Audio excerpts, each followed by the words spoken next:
و تەفگەری ئازادی کۆمەڵگەی کوردستان پێشنگایەتیمان کرد بۆ ئەوەی کە هەڵوێستێک لە شاری سلێمانیەوە دەرکەوێ بەڕاستی و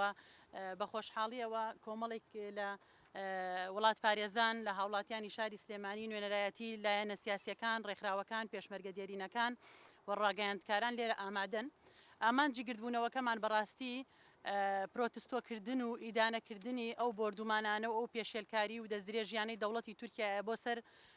خاکی کوردستان بە هەر چوار بەشی کوردستان و گەلی کورد بەگشتی هەڵبەتە هەمووتان نەزانن ئەو ڕەوشەی کە ئێستا هەیە ئەو هێرشانەی کە ئێستا هەیە هێرشێکە بە تەواوی لەسەر گەلی کورد بەڕێوە دەچێت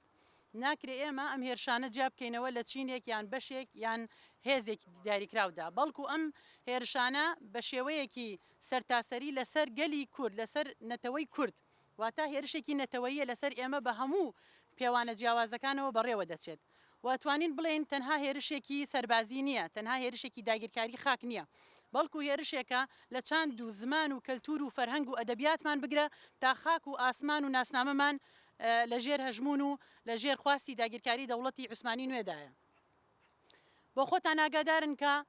ماوەیەکی زۆرە لە باشووری کوردستان بە شێوەیەکی بەردەوام بۆردومانەکانی دەوڵەتی تورکیا بەڕێوە دەچێت بە بەرچاوی هەموو جیهانەوە و دەنگێک لە دنیای مافی مرۆڤ و کۆمەڵگەی نێودەوڵەتی و نەتەوە یەکگرتووەکان دەنگی نەبووە و لە هەمان کاتا لە خودی دەسەڵات و هەرێمی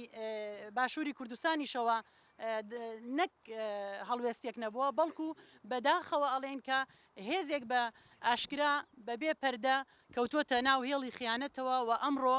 هێزەکانی خۆی ئەنێرێتە برادۆست و شەقام بۆ داگیرکاری دەوڵەتی تورکیا دروستەکە بۆی داگیرکاریەکانی وهاتنە ناو خاکی زیاتر بکات لە هەمان کاتا بە شێوازی سیخوڕیکردن بە هەموو شێوەیەک دەبینین کە لە بۆردومانی فڕۆکەخانەی کەشتوکاڵی عربەت هەتا ئەگاتە بۆردومانی شەوی ڕابردووی مزگەوت و ناوەندی کەمپی پەنابەرانی ڕۆستەم جوودی کەمپی مەخمور کە بۆردومانەکان لە ڕێگەی سیخوڕانەوە بەڕێوە دەچن و بە خۆتان ئاگادارن کە لە ڕۆژاوای کوردستان ماوەی 4 بۆ 5 ڕۆژە بە شێوەیەکی چڕ و بەردەوام ڕۆژاوای کوردستان و ژێرخانی ئابووری ڕۆژاوای کوردستان و کۆمەڵگەی مەدەنیت کراوەتە ئامانج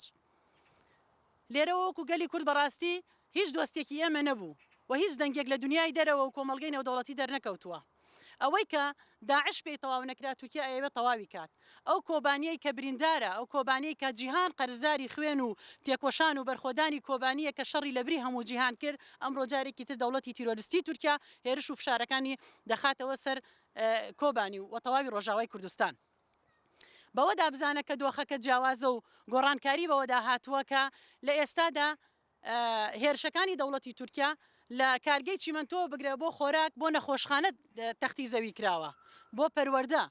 بۆ هەموو ناوەندەکانی بژێوی ژیانی خەڵک ئێمە لێرەوەمانەوە بانگەوازی بکەین بۆ کۆمەڵگەی نێودەوڵەتی بۆ نوێنەرایەتی نەتەوە یەکگرتووەکان لە هەرێمی کوردستان و عێراق بۆ تەواوی کونسڵخانە و سەفارەتەکانی لە عێراق و هەرێمی کوردستان بوونیان هەیە بۆ حکوومەتی ناوەندی بۆ وەزارەتی دەرەوەی عێراق هەموو ئەمانە هەڵوێستیان هەبێ وەلایەنە پەیوەندیدارەکان کە دەتوانن ڕۆڵیان هەبێ لە بڕیاردان لە ڕاگررتنی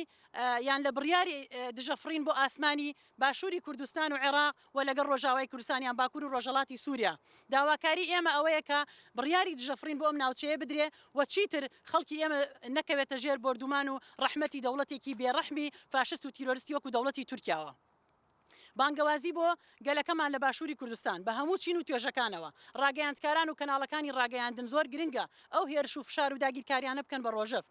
بانگەوازیەکەین لە پێشمەرگە دێرینەکان لەلایەنە سیاسیەکان بەدەسەڵات و ئۆپۆزیسیۆنەوە بە هەموو ڕەوتە جیاوازەکانەوە ڕێکخراوەکانی کۆمەڵگەی مەدەنی بەڕاستی بێدەنگ نەبن لە بەرامبەر و هێرشانەی کە هەیە چکە و بارودۆخەی ئێمەی تێکەوتووە ئەگەر بێدەنگ بین ئەگەر یەکگرتوو نەبین ئەگەر یەکدەنگ نەبین یەک ڕیز نەبین بە دڵنیایەوە ئەو تۆزە دەستکەوتەیشی کەماوە بە دڵنیایەوە لە دەستی دەدەین لە کۆتاییدا بانگەوازیمان هەیە بۆ مامۆستایانی ئاینی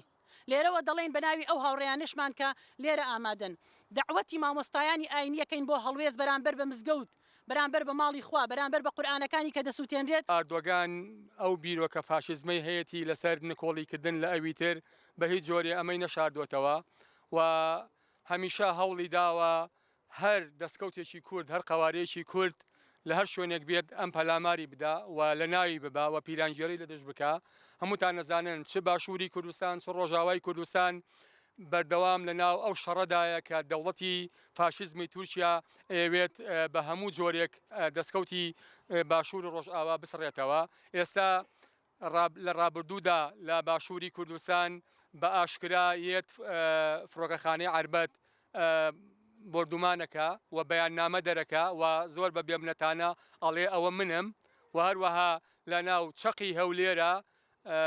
هەواڵدەنیس شەهید دەکا کە جگە لە هەموو کامێرانەی ترکە لە شەقامەکان و لە کوچە کۆڵانەکانە هەیە 5,000 کامێرای جێگیر لە ناو پایتەختی هەولێرە هەیە.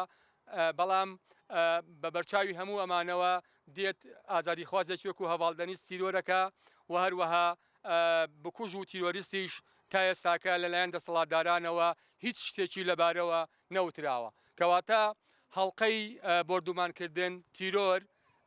لە ناوبردننی کولتور و لە ناوبردننی ژێرخانی ئابووری و مەدەنی لە ئێستای ڕۆژاوای کوردستانە کە وێزگەی کارەبا و نەخۆشخانە و سەرچاوی ئاو و قوتابخانە و مزگەوت و هەموو ئەمانە کراون بە ئامانج ئەی سلمێنێ بە هەموو پێوانە نێودەوڵەتیەکان